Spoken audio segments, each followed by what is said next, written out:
In this video, we are going to explain about long short-term memory, which is called LSTM. These are the libraries that we are going to use in this particular code. The math library, number, pandas, matplotlib, which is used to plot graphs in sklearn pre-processing, and from that we are going to import min, max, scalar. After that, we are going to import mean, squared, error. These are all the particular uh, packages that we are going to use in this uh, particular code. After downloading the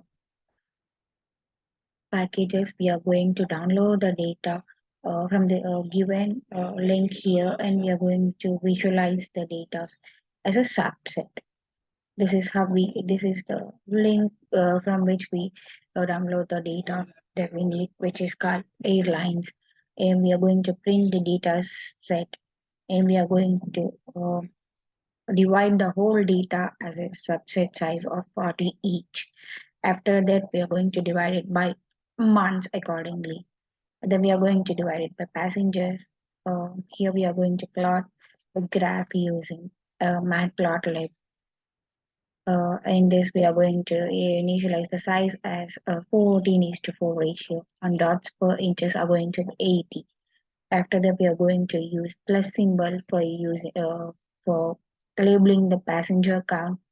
And here, alpha is equal to 0.5 is nothing but the thickness of the line. If we didn't use the alpha is equal to 0.5, then we can't see any line that's attaching the points in a data set. Here we are using we divided the subset as 40. That is like we get data from 1949 January to 1952 April, which is 40 months data, as we mentioned in the code here, which is the subset size is going to be 40. So this is how we plot the graph of the 40 a subset which contains 40 months data of the passengers. After the again we are going to read the how many passengers travel through the airlines in a month. This is the code which we are going to use the passenger column in. After that, we are going to load the data set, and we are going to visualize the set. Firstly, we are going to download the whole data set by using this particular link, and after that, this is the same code as shown above, but um,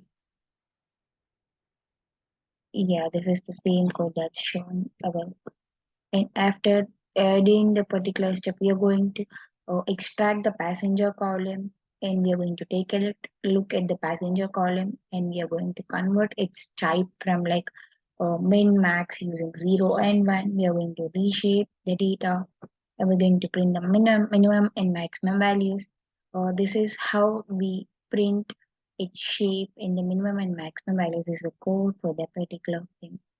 After the using the passenger column, we'll just get the how many passengers and what is the type of the data or passengers of airlines. This we are going to extract the passenger number from the particular airlines data set. After that, we are going to print the passenger column data set as like that. Head that's going to print how many passengers are travel in that particular day.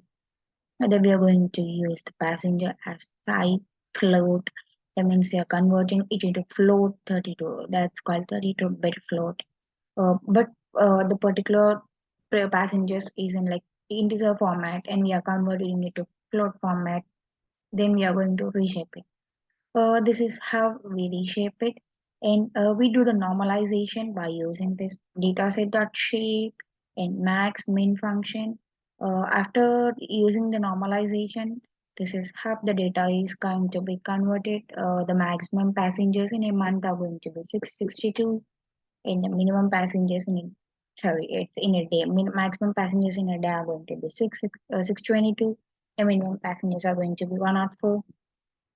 After the we are just normalizing the data using min-max scalar, which in this we ranges the whole data between 0 and 1, which is a binary format. And after that, we are going to fit transform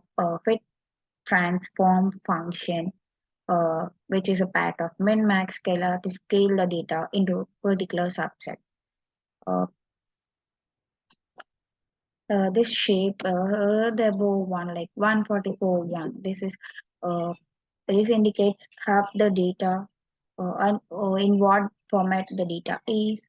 Then later on, we are going to normalize the data using this min-max scalar, and we are going to give the range of features from 0 to 1, which is binary. Then after normalization, here is how max 622 is converted into 1 and max 104 is converted into 0. And it's in a float format because we converted its type of int from its type of from integer to float. And then we are going to reshape the data. This is the code that's used to reshape the data, which is like it's going to give only one feature, it's going to eliminate the other one.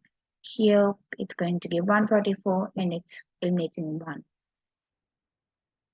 Then we are going to look back. Look back is nothing but we are going to estimate present data by using the previous day's passenger list.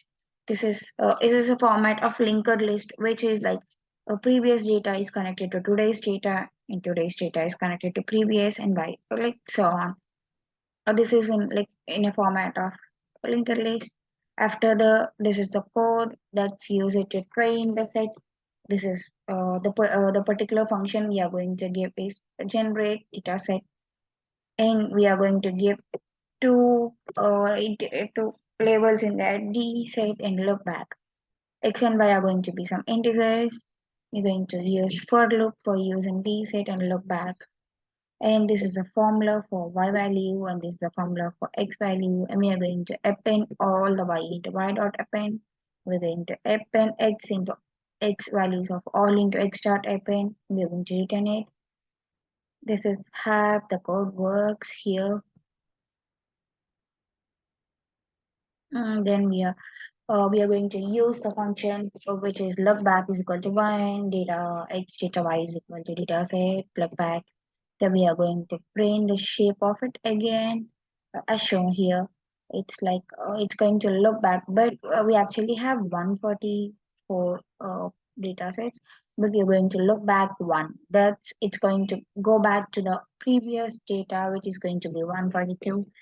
And after that, we are going to split the data set as data X and data Y, which is in the 7:3 ratio. 70% of the data will be training set and 30% of data will be testing set.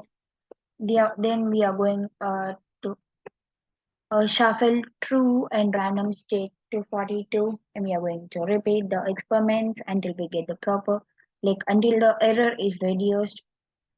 After that, we are going to store the values in xtrain, xtest, ytrain, and ytest. Then we are going to check the shapes of xtrain, xtest, ytrain, and ytest. This is how we divide the data into training test and testing, training data and testing set. By using this, the test size is 0. That's nothing but like 30% of data is going to be tested, and we are going to shuffle it as true, and random sheet is going to be 42, as as which is mentioned the previous codes earlier. And this is have 99 total of in total of 140 two data sets. 99 are going to get trained, and 42 data sets are going to get tested. And now we are going to build LSTM model with two layers. First layer contains 100 units of data in which we specify input shape, and second layer contains just one unit with a dense layer. After that, we are going to compile and train the model. From this, we are going to get mean squared error, which is used for finding the loss function. And we are going to do epochs of 10, epochs to 10, which is like batches, 10 batches of epochs. And this is how we model and train the set. We are going to set LSTM as sequential, and then we are going to add 100 units for that LSTM, and we are going to input the shape, and we are going to look back previous layer. Then we are going to use change function as one. We're going to print the summary. Then we are going to compile the loss function as mean squared error, because here we are going to take the loss function as mean squared error because it's a regression model. This is how it's going to get printed. In As you can see, as it's like going from epochs 1 to 10, the loss function is getting decreased. That means it's error is getting reduced from each epoch layer, and at the end of the epoch layer, error is going to be very minute, where we can just eliminate it without considering it. Then after the we are going to like predict again after the model is trained. Then we are going to test if the error, what is the percentage of error, and if we are going to see our model is correct.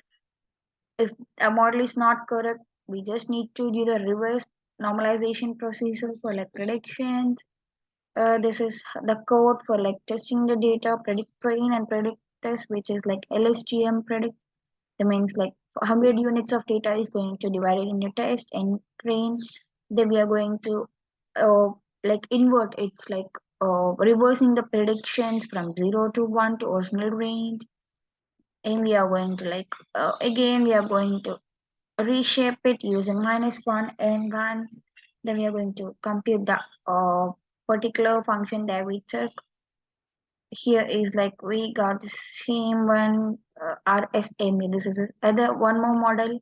This is the output of that, and we are going to compare LSTM and RSME models to find out whether our prediction is right or wrong using the graph one.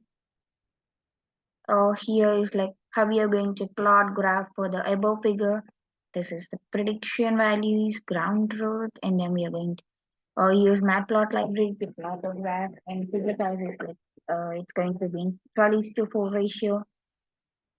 We are going to use circle as a label for this graph. X and Y, like X label is going to be day numbers and Y label is going to be passenger count. Here's how the graph is plotted, and this is the comparison of LSTM graph and normal RMSE graph. Then we are going to plot a graph to see the performance of each of it, which is almost again like same as we said above. We are going to again plot the graph, and here's have the train set or graph looks, and here's have test set graph looks.